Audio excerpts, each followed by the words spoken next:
साथियों नमस्कार, मैं आलोक त्रिपाठी अपने YouTube चैनल आलोक ज्ञानशाला में एक बार फिर से बहुत बहुत स्वागत करता हूं। इस चैनल पे मैं आपको क्लास 10th का फिजिक्स, मैथमेटिक्स और इंटरमीडिएट का मैथमेटिक्स और हमने कुछ चैप्टर जो है पॉलिटेक्निक फर्स्ट सेमेस्टर का भी हमने पढ़ाया था। तो आज मैं आपको क्लास 10th का फिजिक्स बताऊंगा, जिसमें नया चैप्टर आपका विद्युत धारा का चुंबकीय प्रभाव ख़त्म हो गया, न्यूमेरिकल भी ख़त्म हो गया। अब नेक्स्ट चैप्टर आज जो हमको पढ़ना है वो है विद्युत धारा, विद्युत चुंबकीय प्रेरण। विद्युत चुंबकीय प्रेरण, ये चैप्टर का नाम है प्रेरण। ये चैप्टर है हमारा। तो देखिए, इस चैप्टर में हम कई क्वेश्चन को जानेंगे। विद्युत चुंबकीय प्रेरण में पहला क्वेश्चन हमारा होगा, विद्युत चुंबकीय प्रेरण से आप क्या समझते हैं। पहले इसी को जान लीजिए।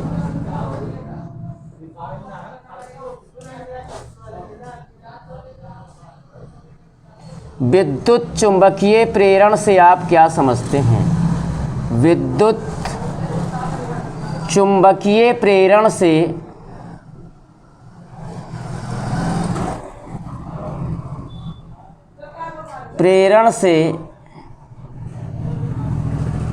आप क्या समझते हैं।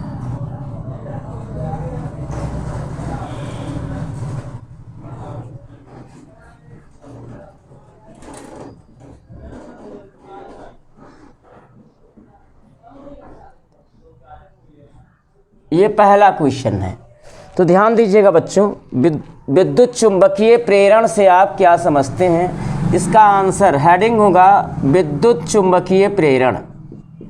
विद्युत चुंबकीय प्रेरण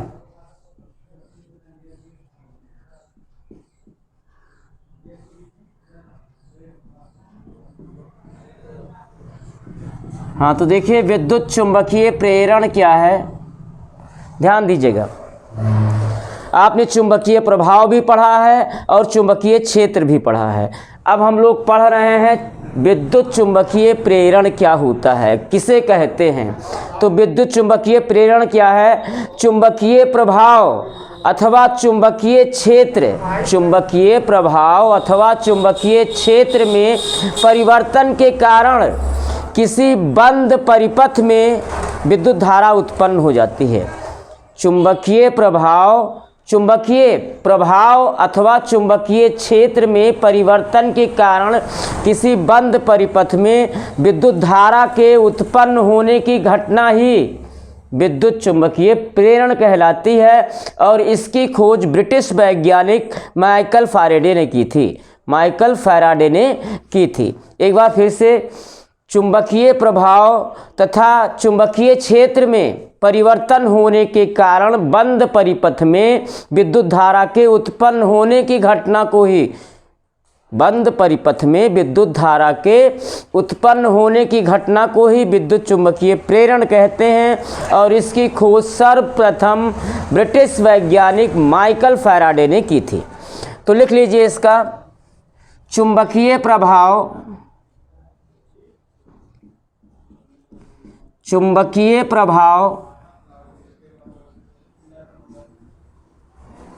अथवा चुंबकीय क्षेत्र, चुंबकीय प्रभाव अथवा चुंबकीय क्षेत्र, चुंबकीय क्षेत्र में परिवर्तन के कारण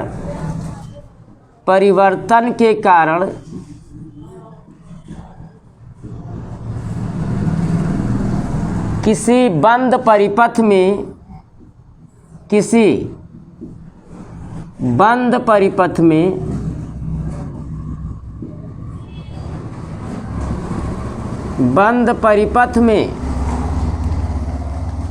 विद्युत धारा के उत्पन्न होने की घटना को ही विद्युत धारा के उत्पन्न होने की घटना को उत्पन्न होने की घटना विद्युत चुंबकीय प्रेरण कहलाता है। विद्युत चुंबकीय प्रेरण कहलाता है।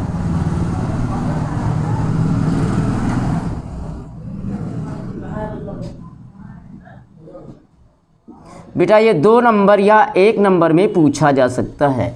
चुंबकीय प्रभाव अथवा चुंबकीय क्षेत्र में परिवर्तन के कारण किसी बंद परिपथ में विद्युत धारा उत्पन्न होने की घटना विद्युत चुंबकीय प्रेरण कहलाता है। अब लिखिए इस घटना की खोज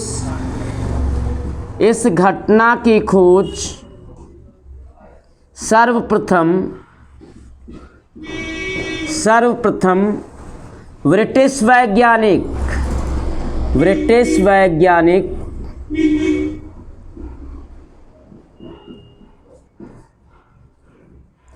माइकल फैराडे ने की थी। ब्रिटिश वैज्ञानिक माइकल फैराडे ने की थी।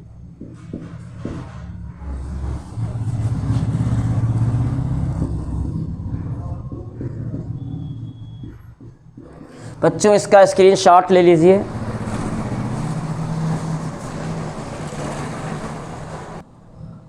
Next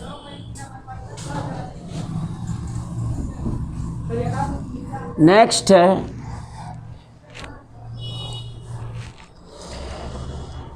question. फैराडे के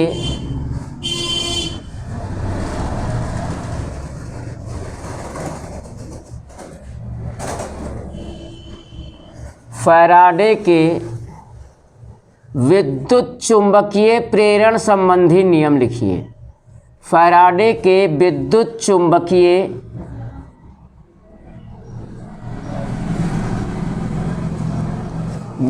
चुंबकीय प्रेरण संबंधी नियम लिखिए। प्रेरण संबंधी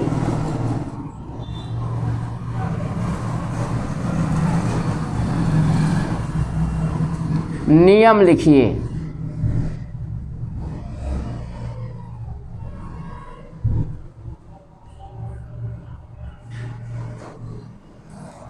फैराडे के विद्युत चुंबकीय प्रेरण संबंधी नियम लिखिए।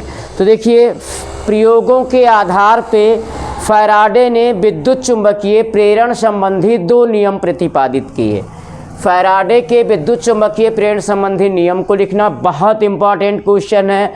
Very very important question. ये क्वेश्चन लगभग परीक्षा में पूछ लिया जाता है। तो देखिए वो क्या है, फैराडे के विद्युत चुंबकीय प्रेरण संबंधी नियम लिखिए। फैराडे कौन थे? साइंटिस्ट थे। कहाँ के थे? ब्रिटिश के थे। अब देखिए फैराडे के विद्युत चुंबकीय प्रेरण संबंधी नियम क्या हैं? प्रयोगों के आधार पे फैराडे ने विद्युत चुंबकीय प्रेरण संबंधी 2 नियम प्रतिपादित किए। फर्स्ट लॉ है उनका, देखिए आंसर, प्रयोगों के आधार पर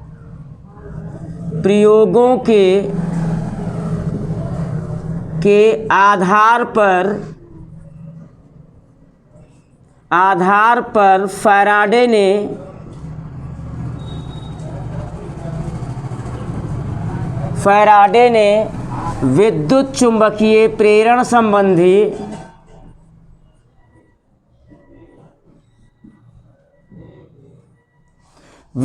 चुंबकीय प्रेरण संबंधी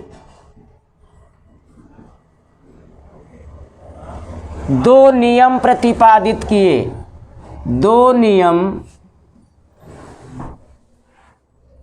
प्रतिपादित किए।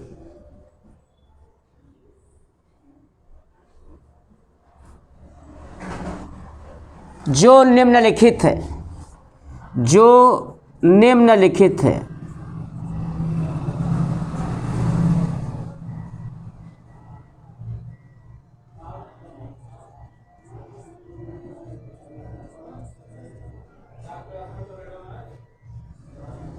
हाँ बच्चों, तो देखिए प्रयोगों के आधार पर फैराडे ने विद्युत चुंबकीय प्रेरण संबंधी 2 नियम प्रतिपादित किए जो निम्नलिखित हैं। तो उसमें प्रथम नियम है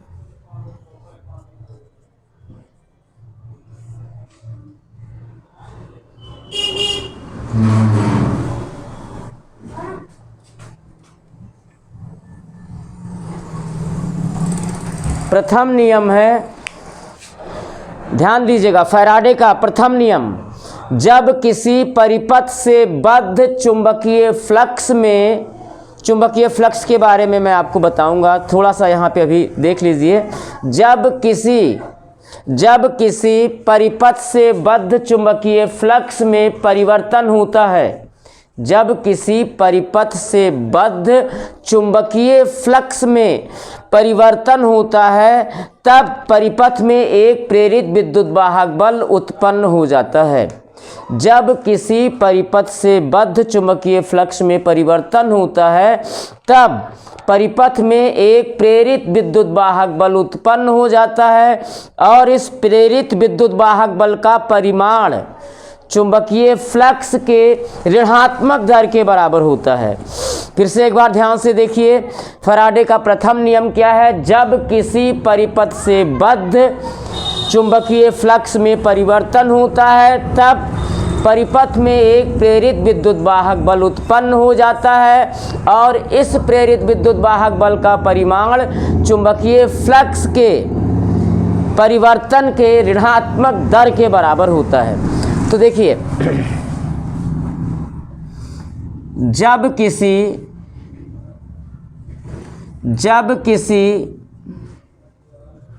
परिपथ से बद्ध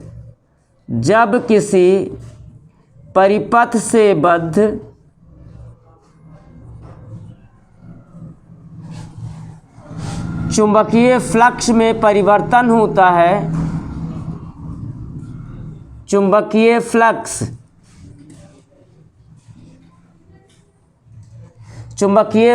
में परिवर्तन होता है,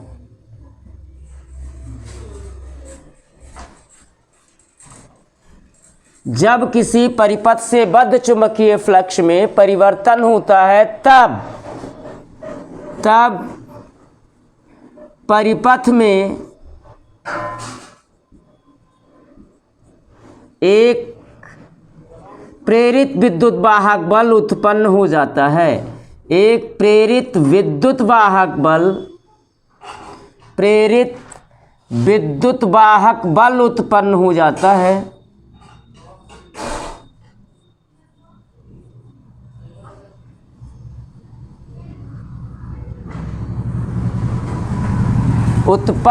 जाता है।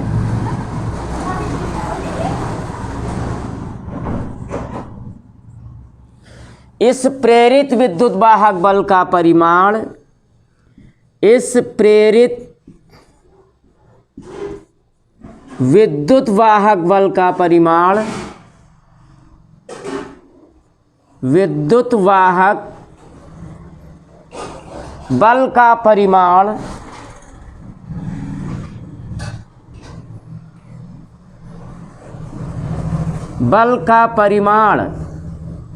चुंबकीय फ्लक्स के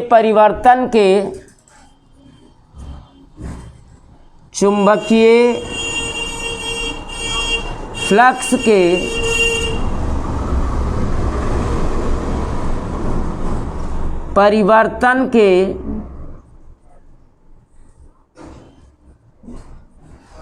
ऋणात्मक दर के बराबर होता है। ऋणात्मक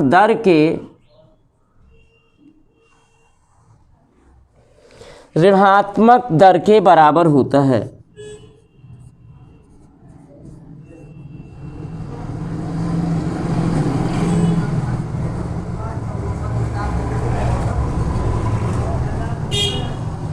हाँ, अब देखिए, थोड़ा सा फार्मूला भी आ जाएगा उसी में। यदि किसी समय किसी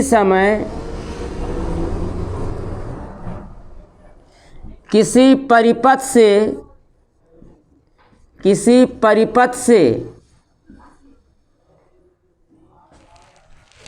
यदि किसी समय किसी परिपथ से गुजरने वाले चुंबकीय फ्लक्स का मान गुजरने वाले चुंबकीय फ्लक्स का मान चुंबकीय फ्लक्स का मान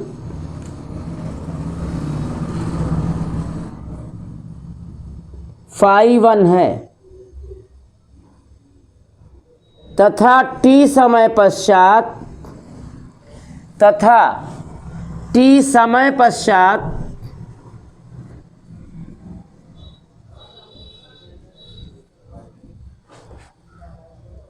यह φ2 हो जाता है, φ2 हो जाता है। तब परिपथ में उत्पन्न प्रेरित विद्युत वाहक बल, परिपथ में उत्पन्न प्रेरित विद्युत वाहक बल, प्रेरित विद्युत वाहक बल, विद्युत वाहक बल E = होता है माइनस चुंबकीय फ्लक्स में परिवर्तन,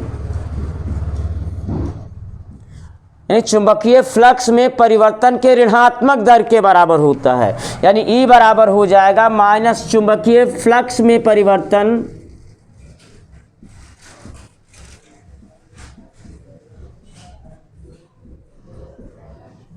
बटे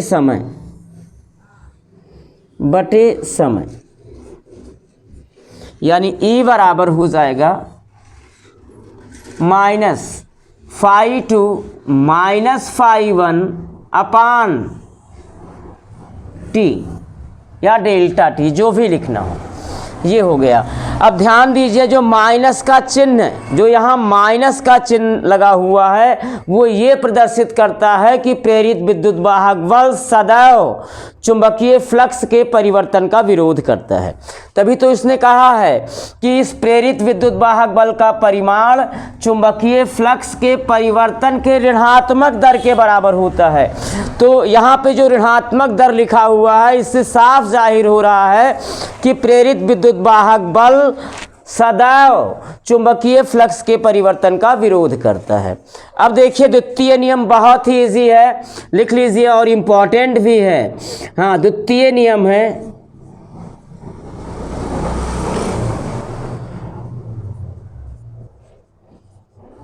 द्वितीय नियम। देखिए, द्वितीय नियम क्या है? किसी परिपथ में प्रेरित विद्युत वाहक बल तथा प्रेरित धारा की दिशा, किसी परिपथ में प्रेरित विद्युत वाहक बल तथा प्रेरित धारा की दिशा सदैव ऐसी होती है कि वह उस कारण का विरोध करती है जिससे स्वयं यह उत्पन्न होती है।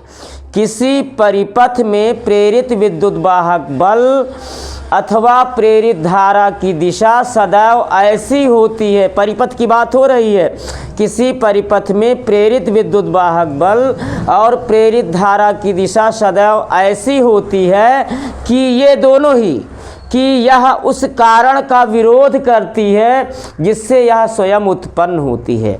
और माइकल फैराडे के द्वितीय नियम को ही लेंज का भी नियम कहते हैं। अगर लेंज का नियम आपसे पूछा जाए तो आप यही फैराडे के द्वितीय नियम को ही लिख देंगे बच्चों। तो लिख लीजिए, द्वितीय नियम क्या है? किसी परिपथ में प्रेरित विद्युत वाहक बल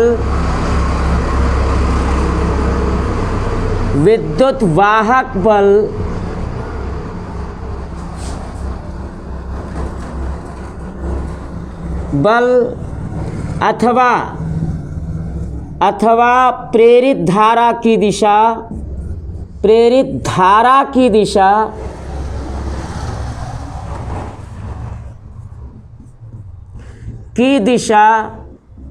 सदैव ऐसी होती है कि सदैव ऐसी होती है कि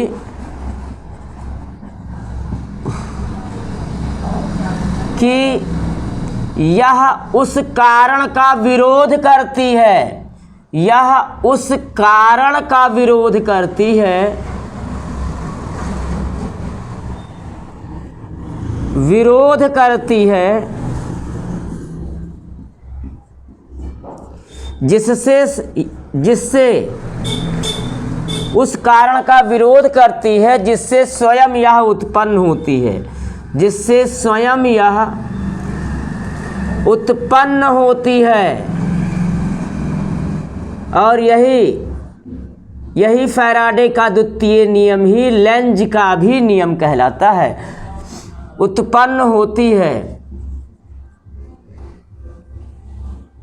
बच्चों, इसे लेंज का भी नियम कहते हैं, इसे लेंज का भी नियम कहते हैं, लेंज का भी नियम कहते हैं। तो बहुत इंपॉर्टेंट क्वेश्चन आपको दोनों आज बताया गया कि विद्युत चुंबकीय प्रेरण से आप क्या समझते हैं, और दूसरा विद्युत चुंबकीय प्रेरण संबंधी नियम लिखिए। इनमें से एक क्वेश्चन सर्टेन है आएगा, अगर कहीं फैराडे आ गया तो ये बड़े नंबर में भी आ सकता है। तो उम्मीद करता हूँ बच्चों कि आज आपको दोनों ही क्वेश्चन समझ में आया होगा, और अगर ये आपको वीडियो अच्छा लगा है तो इसे लाइक कीजिए, सब्सक्राइब कीजिए, और आगे के भी टॉपिक्स आपको मिलते रहें, बार बार मिलते रहें, उसके लिए बेल आइकन को ज़रूर दबाइए। धन्यवाद।